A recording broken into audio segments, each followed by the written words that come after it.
les îles de la Méditerranée, telles des sirènes, nous interpellent, nous attirent, nous fascinent sans cesse.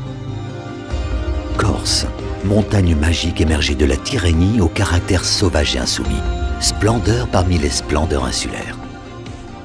Écomède est fille des collines et des montagnes, identité qui la tempère. Notre route vers les sommets se profile avec suavité dans les préalpes d'azur, porte naturelle d'écume, d'olivettes et de neige. Et se poursuit dans le Verdon, organisé autour de son sublime canyon, ravi par la Provence à l'Arizona. Puis nous dépose dans le Luberon, montagne accueillante et solitaire, territoire encore très sauvage d'arrière-pays, de vallons riants, au pied d'une des plaines agricoles les plus généreuses, fertilisée par la Durance. La Durance, avec son lit majeur parmi les plus larges des grands cours d'eau français, est un trait d'union entre les bas pays et les plus hauts sommets régionaux. Entre les Écrins et le Queyrat, deux domaines montagnards et ruraux d'excellence pour la faune et la flore, les traditions alpines et tout l'industrie et l'urbanisation, la préservation de la qualité de vie. En transition avec les espaces méditerranéens et rhodaniens, le Vercors se dresse devant nous et impose sur toutes les plaines qui le bordent son nombre de pierres, de neige et de glace.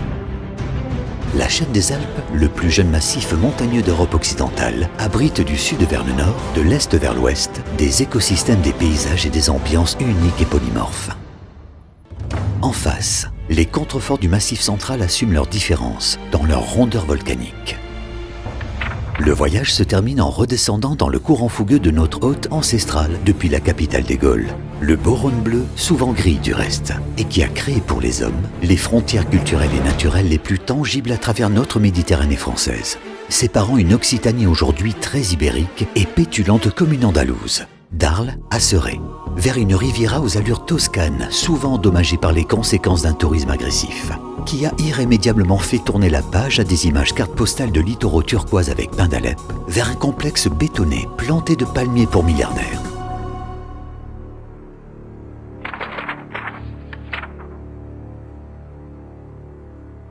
Les zigues et les zags de nos expéditions méditerranéennes ont révélé à Écomède la nature indomptable de la Belle Bleue et de ses rives souvent rougies depuis des siècles par des luttes successives de l'histoire, devenues peu à peu des massacres géopolitiques de populations innocentes et martyrs. Nous avons touché du doigt la diaspora à travers le grand domaine méditerranéen, autant de bouleversements de peuples et aujourd'hui une recherche sans cesse renouvelée de liberté et d'épanouissement. Syrie, Libye, Égypte, Tunisie, Israël et les territoires occupés, autant de pays qui témoignent de cette affreuse réalité. Il en découle que la protection de la nature sur ces territoires est loin d'être une priorité. Malgré ce triste constat qui affaiblit sa démarche de développement, Écomède s'accroche à ses valeurs, ses certitudes et continue de tisser des liens forts et authentiques avec les communautés scientifiques de ces pays déstabilisés. Quittons alors notre bassin qui nous est si familier et prenons notre envol sur la planète, qui regorge de tellement d'autres domaines remarquables et bouleversants. Écomède se lance à travers le monde depuis quelques années, souvent porté par des partenaires costauds et partageurs. C'est ainsi que nous avons pu participer au profil environnemental de la Guyane et que les goûts des départements d'outre-mer nous est venu.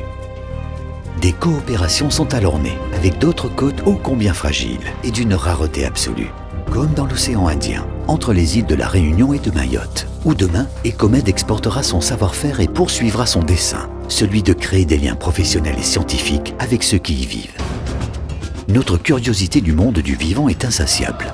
Des missions plus récentes viennent s'ajouter à notre carnet de voyage, dans un exotisme parfois extrême.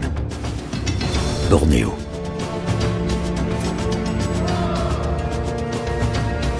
Congo. Ouganda. Marseille, la Méditerranée, l'océan Indien, l'Afrique, le monde. La nature est sans limite. Écomède a pour seule limite ses compétences. Lorsque ces deux vérités se rejoignent, tout est possible.